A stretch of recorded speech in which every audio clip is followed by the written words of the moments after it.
The marble pillars of the U.S. Supreme Court seemed to echo with the crowd's collective gasp.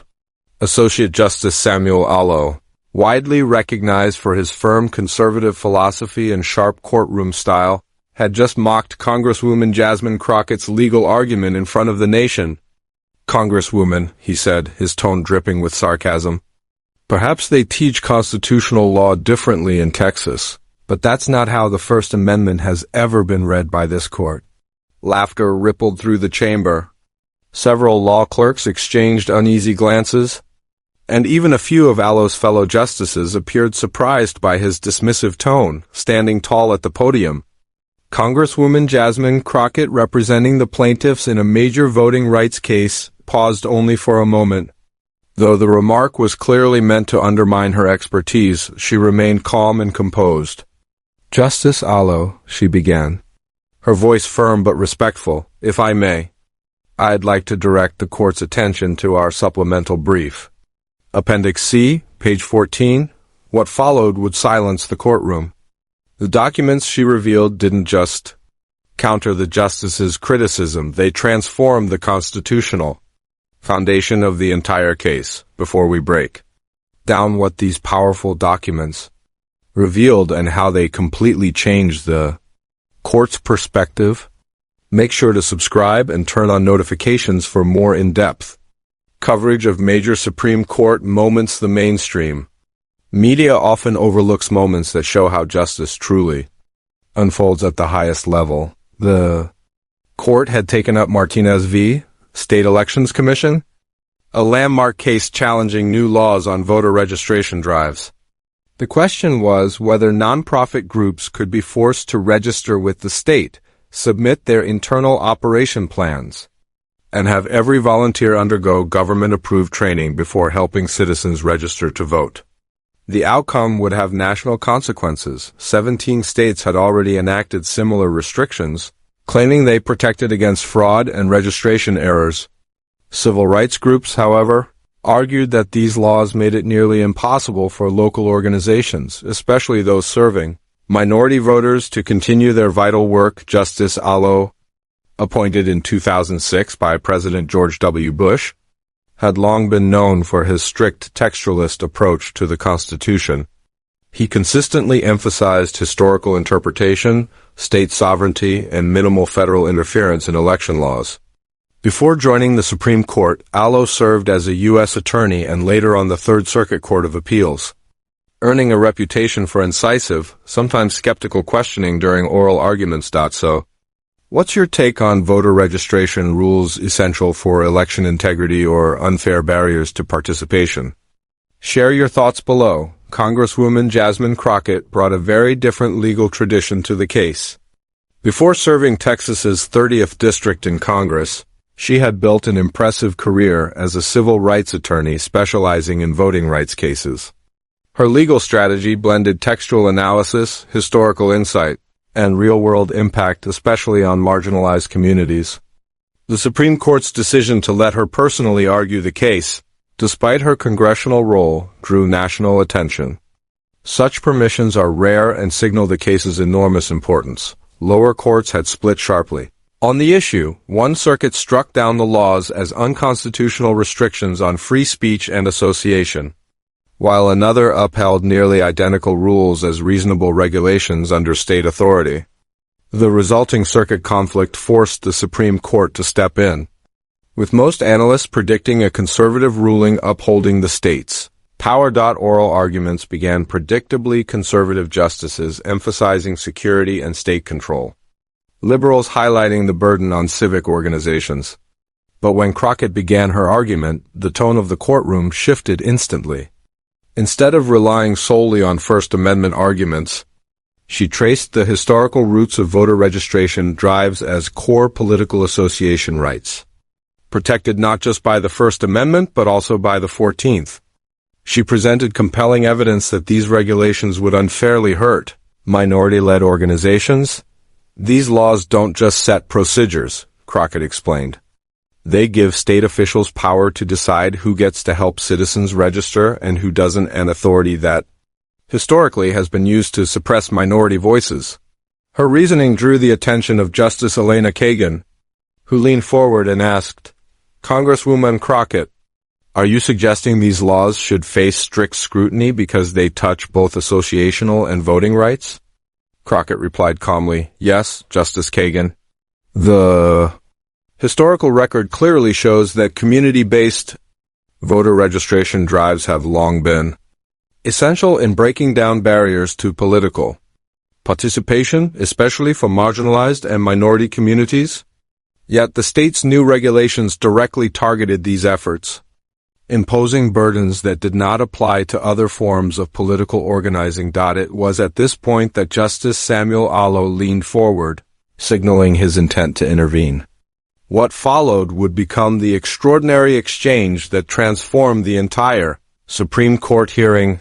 "Congresswoman Crockett," Justice Alito began, his tone sharp with skepticism, "you're arguing that these regulations deserve heightened scrutiny because they supposedly target certain communities. But the laws are facially neutral. They apply equally to all organizations conducting voter registration drives. There's nothing in the text that singles out any group." Crockett nodded respectfully before responding. "Justice Alito, while the text appears neutral, its application is not. Our record contains extensive evidence that these requirements disproportionately burden small, community-based organizations serving minority neighborhoods." "The administrative costs alone," Alito interrupted, a move not uncommon during Supreme Court arguments. "Many laws have disparate effects without triggering heightened scrutiny," he said. "Election regulations inevitably affect organizations differently based on their size and resources. That doesn't make them constitutionally suspect." "With respect, Justice Alito," Crockett continued evenly, "our argument isn't based solely on disparate impact. It's about historical continuity. When viewed in the context of this state's long record of restricting registration drives in minority communities, these regulations follow a deeply troubling pattern of suppression." "Counselor," Alito interjected again, his tone growing more dismissive, "historical context doesn't transform a neutral regulation into a discriminatory one. This court has repeatedly held that current burdens must be evaluated on their own terms, not through the lens of decades-old practices that have long since been abandoned."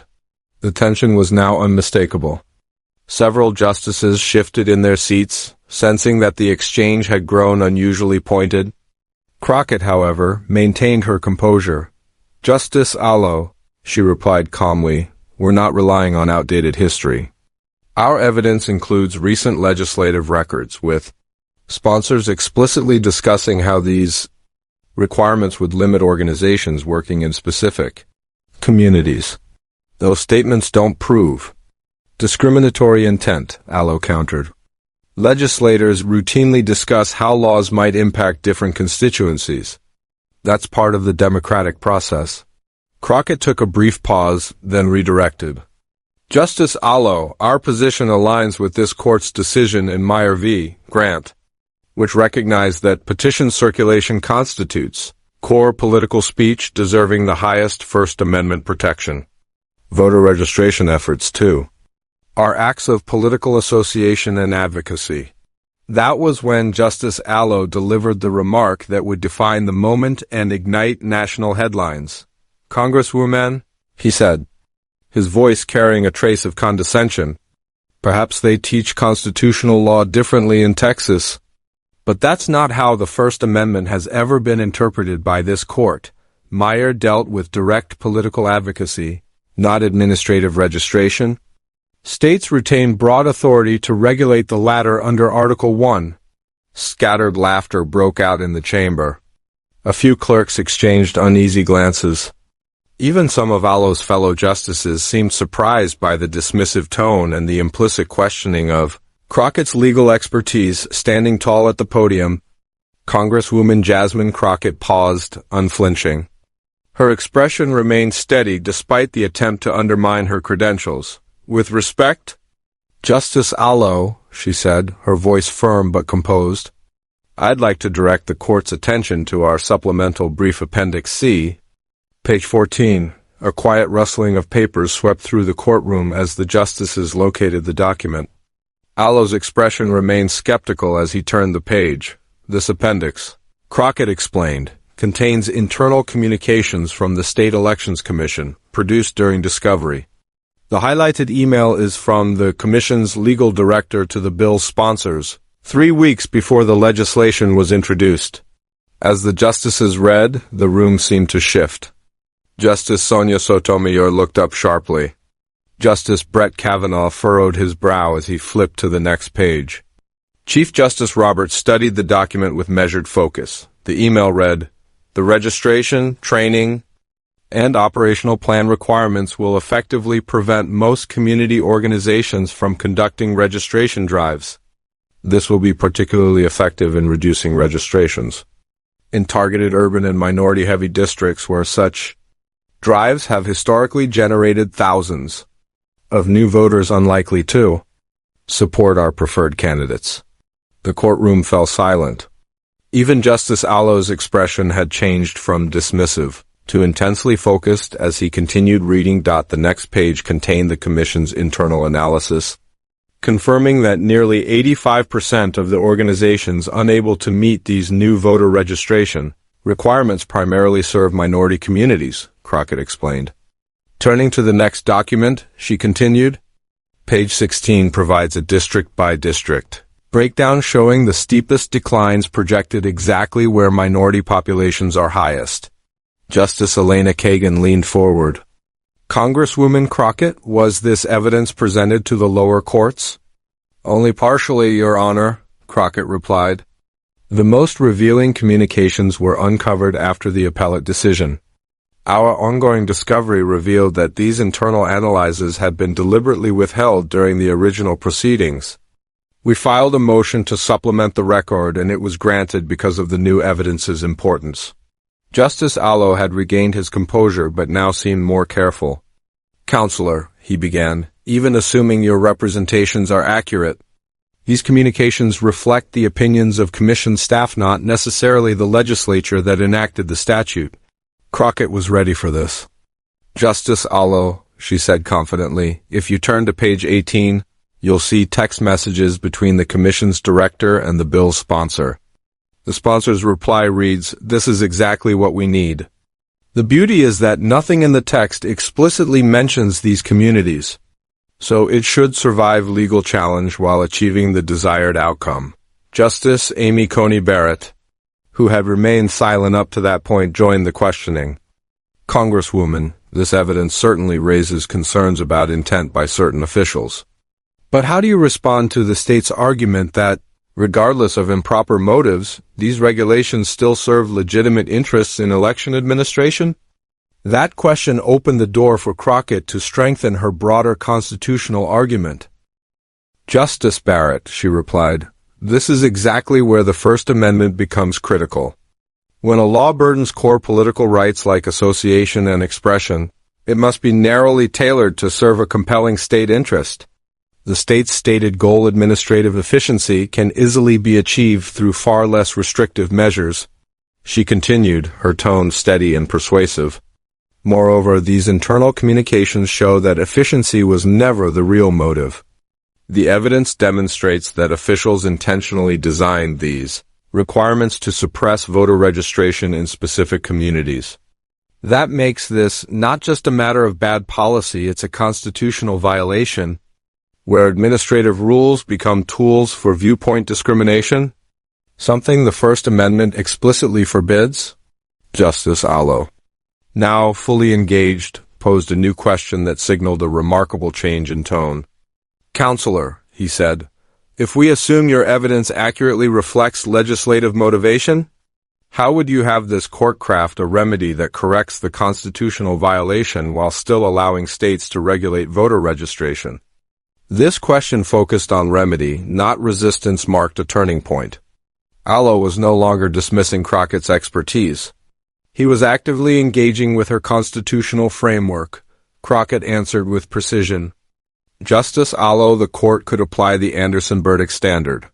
Under that precedent, any regulation that severely burdens political participation must be narrowly tailored to serve compelling state interests. When administrative requirements selectively target specific communities without genuine necessity, such rules should be presumed invalid. She paused, then concluded firmly. This approach preserves state authority to regulate elections while preventing the misuse of that power to suppress political participation. It also provides clear guidance for lower courts in evaluating similar laws in the future. As her time expired, Crockett had done what few advocates ever manage. She shifted the entire tone of a Supreme Court session. Through meticulous command of the record and constitutional doctrine, she turned skepticism into serious consideration. Even Justice Alito, who had once dismissed her argument with condescension, now treated it with respect when Chief Justice Roberts thanked her. There was a quiet recognition among those in the courtroom. They had just witnessed something rare, a moment where truth, evidence, and advocacy changed minds in real time. When the state's attorney rose for rebuttal, the courtroom dynamic had completely changed. Justices who once seemed ready to defend the state's position now pressed hard on its credibility. "Counsel," Roberts began, "how do you respond to the emails showing the commission designed these requirements to reduce voter registration in minority communities?" The attorney hesitated. "Mr. Chief Justice, those communications reflect only the personal opinions of staff, not the official stance of the legislature or the commission." Justice Brett Kavanaugh immediately followed up. "But the text messages between the commission's director and the bill's sponsor explicitly acknowledge a discriminatory purpose and even celebrate how neutral language conceals it. How can we ignore that?" "Justice Kavanaugh," the attorney stammered, "isolated communications don't represent the collective intent of the legislature." Then came the question that sealed the moment from Justice Alito himself. "Counsel," he asked, "even if we set aside legislative intent, doesn't this evidence at least create a strong inference that viewpoint discrimination played a role? And if so, wouldn't that trigger heightened First Amendment scrutiny under this court's own precedent?" It was a stunning reversal. The very justice who had mocked Congresswoman Crockett's First Amendment argument less than 30 minutes earlier was now echoing it. His words reflected not dismissal but respect for the legal framework she had so powerfully established. The state's attorney quickly understood the significance of this sudden shift. "Justice Alito," he began, "even if certain officials acted with improper motives, these regulations still serve legitimate state interests. Their purpose is to ensure accurate and secure voter registration. This court has long held that facially neutral election laws deserve deferential review." Justice Elena Kagan immediately seized on the point. "But that's exactly what Congresswoman Crockett argued," she countered. "When the record shows that neutral wording was deliberately used to hide discriminatory intent, doesn't that fundamentally alter the constitutional analysis?" Even Justice Clarence Thomas, who rarely speaks during oral arguments, joined in.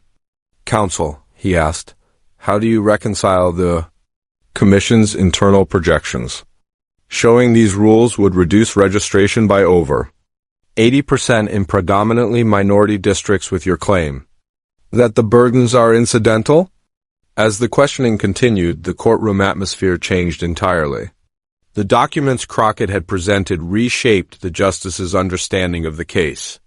Even those who initially favored the state's position now focused sharply on the evidence of intentional discrimination and its constitutional impact. By the time arguments concluded, legal analysts were already predicting that the court might issue a sweeping ruling against discriminatory voting restrictions, something few had expected. From the current conservative majority outside the courthouse, reporters crowded around Congresswoman Crockett. The first question was inevitable. How did she stay calm when Justice Alito openly mocked her credentials? "My focus wasn't on personal remarks," she replied steadily. "It was on ensuring the court engaged with the facts.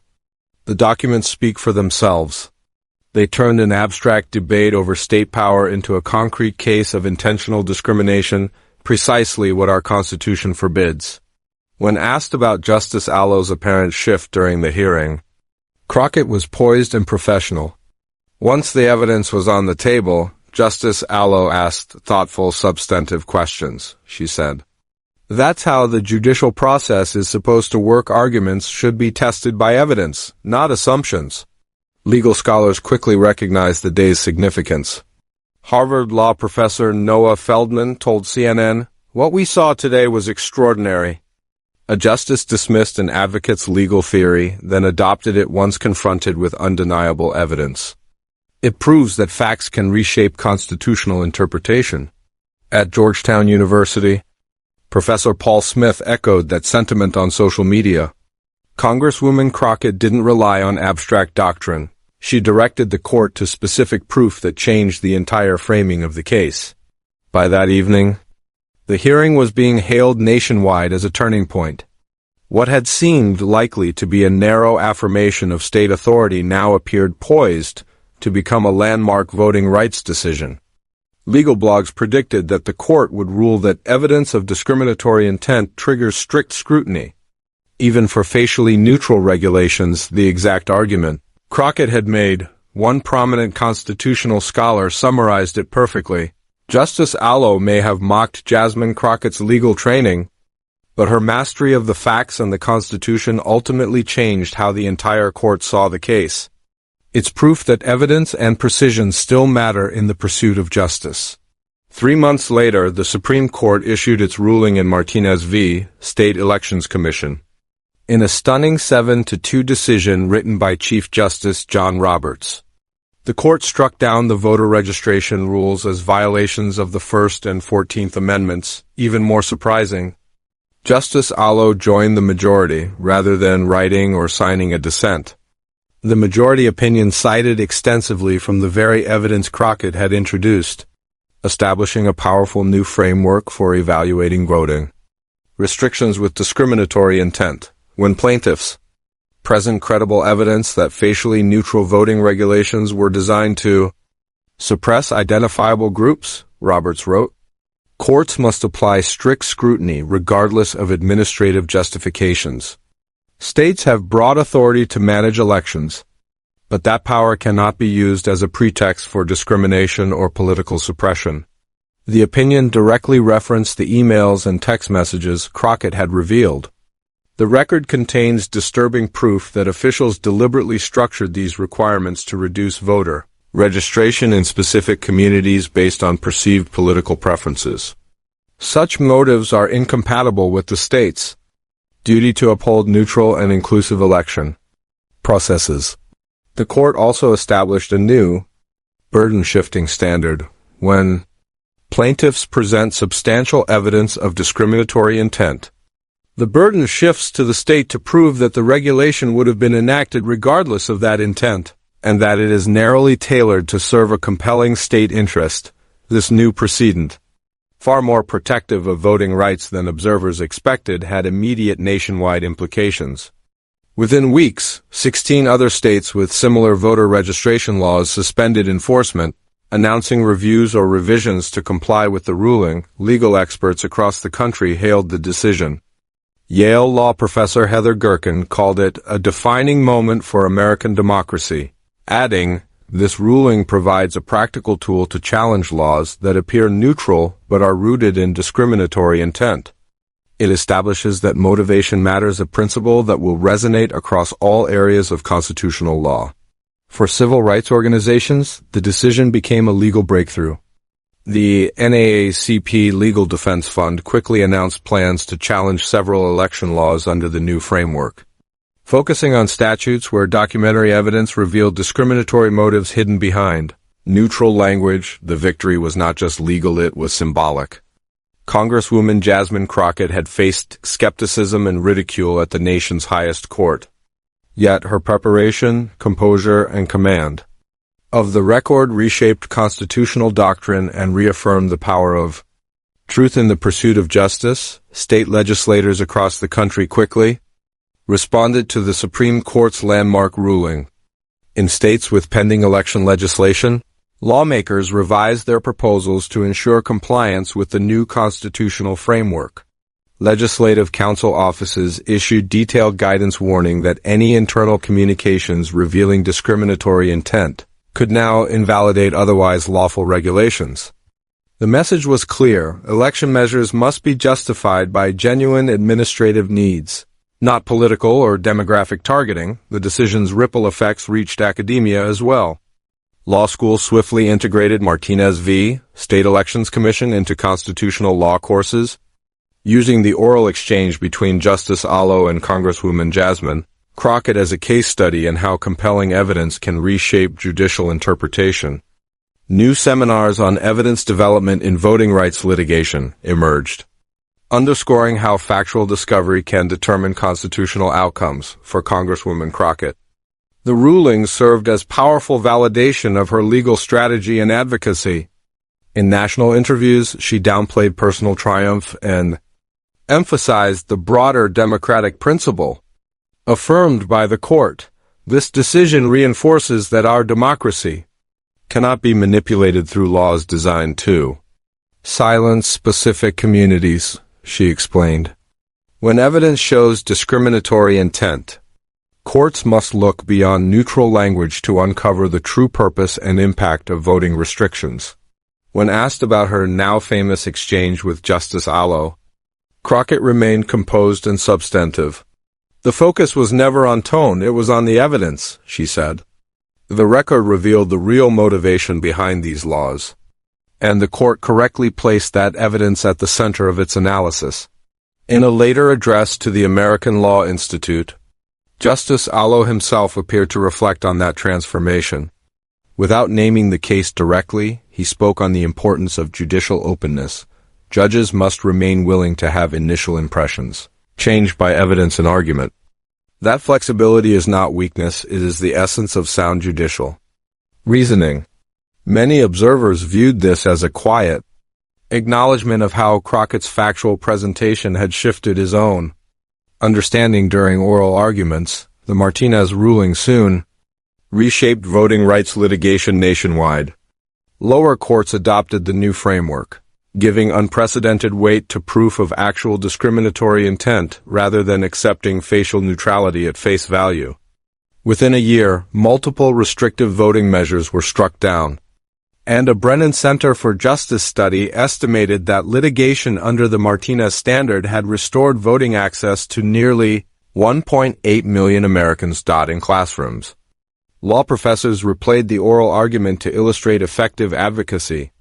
"Watch how Crockett never takes the bait," one professor told her students. "She redirects every dismissive comment back to constitutional evidence." That's precision advocacy anchoring persuasion in substance, not emotion. The Martinez decision also transformed how legal teams prepare Supreme Court cases. Top litigators began emphasizing the discovery of documentary evidence over purely doctrinal argument, recognizing that facts, when properly developed, can transcend ideology. As one leading advocate wrote after Martinez, "Every serious constitutional challenge starts with evidence, not rhetoric." Ultimately, the case demonstrated that constitutional law evolves through the interplay of evidence, argument, and judicial reasoning. As Stanford's Professor Pamela Karlan observed, Martinez proves that when confronted with undeniable evidence of discriminatory intent, justices across the spectrum return to first principles, the Constitution's guarantee of equal participation in democracy, the legacy of that extraordinary oral argument, beginning with a dismissive remark and ending in a historic affirmation of voting rights, continues to influence both advocacy and judicial philosophy. As Georgetown Law Dean William Treanor reflected, Martinez reminds us that constitutional interpretation is not static. It grows through courage, clarity, and the power of truth. If this story of evidence-driven advocacy inspiring judicial transformation moved you, don't forget to like and subscribe. We bring you the most consequential Supreme Court moments that show how facts, not ideology, shape constitutional history. Share this with anyone who believes in the power of advocacy, evidence, and democratic integrity.